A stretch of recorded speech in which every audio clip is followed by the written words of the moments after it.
আমন্ত্রিত রাজনৈতিক প্রতিনিধি দলের সদস্যরা অন্তর্বর্তীকালীন সরকারের সঙ্গে কৃষি, শিক্ষা, স্বাস্থ্য, কর্মসংস্কার নিয়ে কি আলোচনা হয়েছে সেখানে?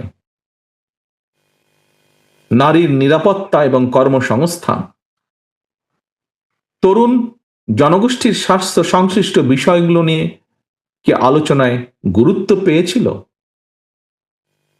দেশের কৃষক, শ্রমিক, দিনমজুর, স্বল্প আয়ের মানুষ কিংবা নিম্ন মধ্যবিত্ত জনগোষ্ঠীর প্রতিদিনের যে জীবন যুদ্ধের কথা, সেগুলো কি সেখানে আমরা চাইলেও আলোচনা করার সুযোগ কি পেয়েছি, বা আলোচনার যে তালিকা ছিল সেখানে কি স্থান করে নিতে পেরেছিল?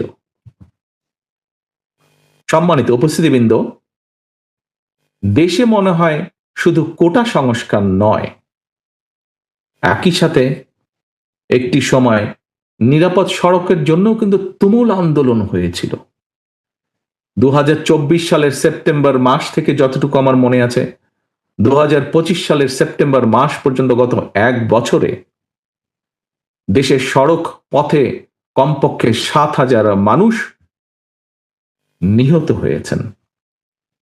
এদের মধ্যে 48% নারী এবং শিশু ও পথচারী ছিলেন। আহত হয়েছেন 13,000 মানুষ। এই যে এত হাজার মানুষ যারা নিহত হয়েছেন, এই পরিবারগুলোর কি অবস্থা হয়েছে পরবর্তীতে, আমরা কি কখনো সেগুলো বিষয় নিয়ে আলোচনা করেছি, চিন্তা করেছি?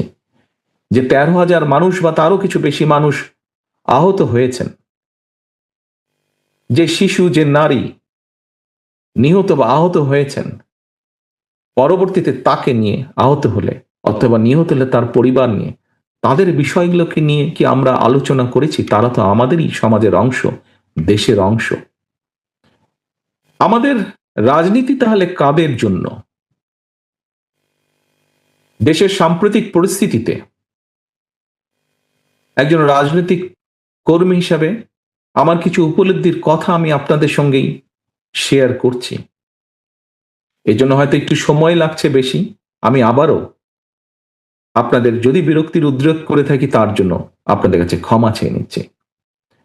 উপস্থিতিবৃন্দ, প্রচলিত রাজনীতির যে গুণগত সংস্কার, সেই সংস্কার চাইলে, গুণগত যে সংস্কার চাইলেও পুঁথিগত সংস্কারের চেয়ে জননিরাপত্তার বিষয়গুলো, জনগণের জীবন ঘনিষ্ঠ বিষয়গুলো রাজনীতিবিদদের কর্ম পরিকল্পনায় মনে হয়